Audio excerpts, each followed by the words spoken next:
Le journal de 8h sur Europe 1. Fanny Marceau. Bonjour Fanny. Bonjour Dimitri, bonjour à tous. Des coups gratuits, 3 agressions en moins de 6 mois. Vous avez entendu sur Europe 1 ces derniers jours l'histoire de Théo, 19 ans, victime d'une bande de jeunes délinquants dans le quartier de Gerland à Lyon.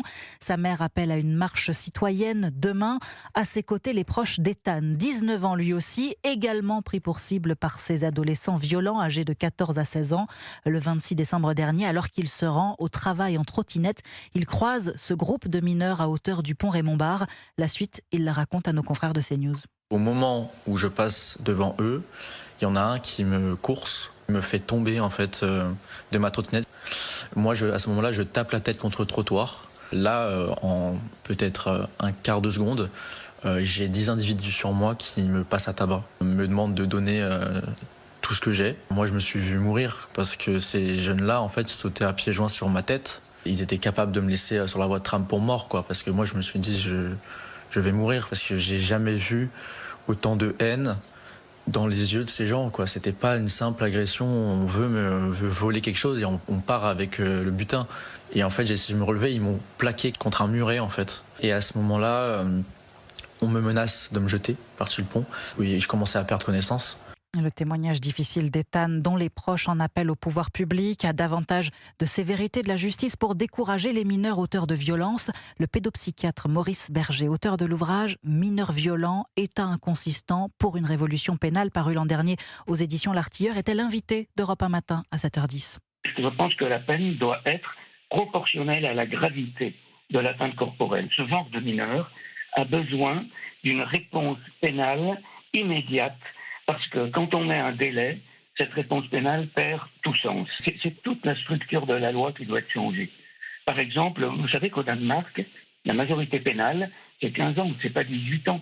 Et pourtant, le Danemark, on ne peut pas faire plus démocratique comme pays.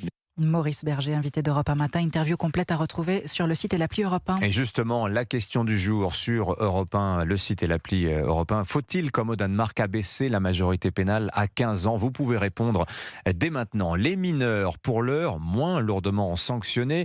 Et c'est une aubaine pour les narcotrafiquants qui les recrutent de plus en plus nombreux comme petites mains du crime. À l'instar de cet adolescent de 14 ans, embauché comme tueur à gages par la DZ Mafia à Marseille.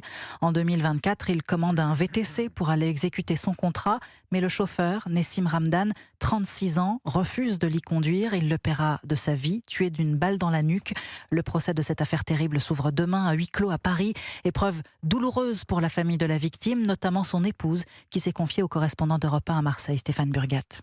C'est une femme anéantie. Mélanie élève désormais seule ses 3 enfants dans la douleur et l'incompréhension. Rien ne me soulagera, la douleur est insupportable. Et ma plus grande peur aujourd'hui concerne mes enfants. Je suis terrorisée à l'idée du jour où ils comprendront réellement que leur père a été tué par un enfant à peine plus âgé qu'eux. Les 2 mains cramponnées sur une feuille A4 sur laquelle elle a couché toute sa douleur, cette aide-soignante appréhende son face-à-face judiciaire à venir. J'attends l'audience avec une boule au ventre car j'ai besoin de voir ce mineur qui a ôté la vie de Nessim. Non pas par haine, mais pour lui dire le mal irréparable qu'il a causé à mes enfants. J'ai besoin qu'il entende que son acte a plongé une famille entière dans l'horreur. Que s'est-il passé au juste dans les derniers instants avant le drame ? Certaines questions pourraient rester sans réponse, craint l'avocate de la famille Anne Santana-Marc. On ne saura vraiment jamais ce qui s'est passé, dans quelles conditions ça s'est passé. On n'aura de fait qu'une version. La vérité judiciaire, en tout cas, il y en aura une. Et au-delà de ce dossier, Mélanie attend que ses enfants puissent être accompagnés jusqu'à leur majorité, comme le sont les pupilles de l'État.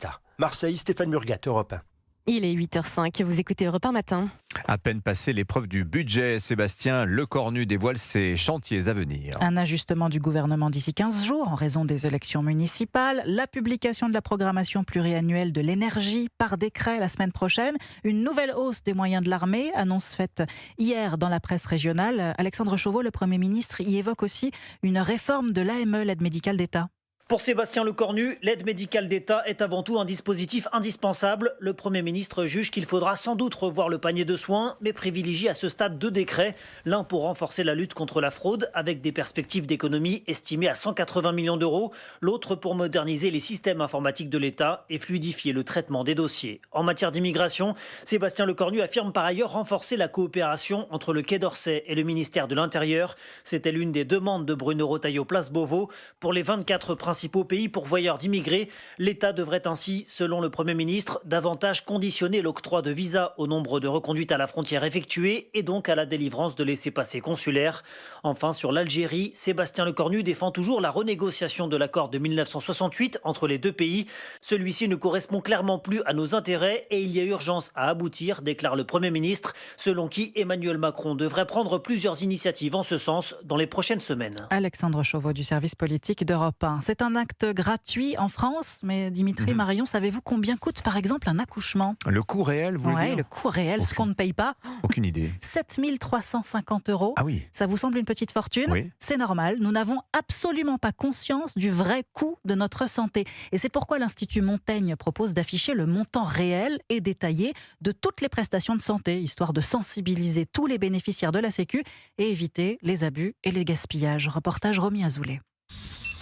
Carte vitale en main, les clients de cette pharmacie parisienne récupèrent leur boîte de médicaments sans jeter un seul coup d'œil au ticket.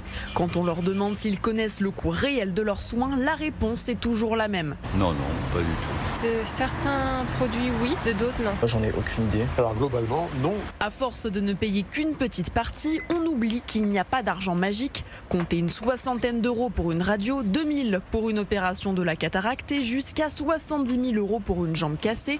Des montants qui étonnent. J'aurais pas dit autant et là, j'avoue, je suis assez surpris par le prix. Mais que comprend parfaitement Nelly, étudiante. Honnêtement, ça me surprend pas parce que tout a un coût, le personnel, les appareils technologiques, les soins. Selon elle, afficher les tarifs réels nous responsabiliserait tous. Gilles, 58 ans, est d'accord avec cette idée, surtout à l'heure où l'on doit faire des économies. La meilleure façon d'y arriver, c'est au moins de savoir combien on coûte à la Sécu. Si on le savait, les gens seraient peut-être moins enclins à dépenser sans compter. Et sans doute aussi à moins gaspiller. Certains confient que leurs boîtes de médicaments finissent parfois à la poubelle.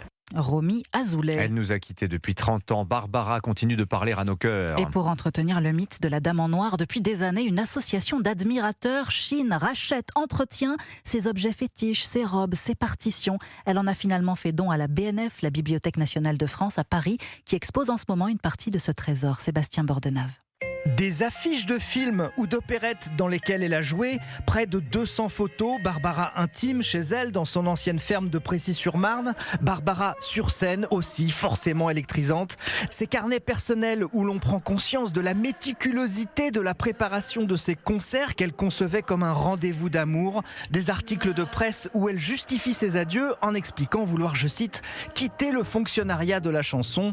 Gloire à l'association Barbara Perlin-Pimpin qui a financé l'acquisition de cet inestimable trésor. Ariane Ruet et Martine Worms de l'association évoquent la Dame en Noir. Vous savez, quand elle arrivait en scène, c'était un don. Et il y avait quelque chose qui se passait à l'intérieur, je crois, des gens.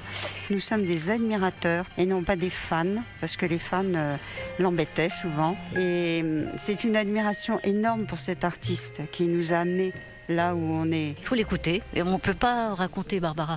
Ça ne se raconte pas. Voilà combien de jours, voilà combien de nuits. Eh bien, à défaut de se raconter, Barbara se revit actuellement grâce à l'exposition « Dis quand reviendras-tu » à découvrir avant qu'elle ne reparte.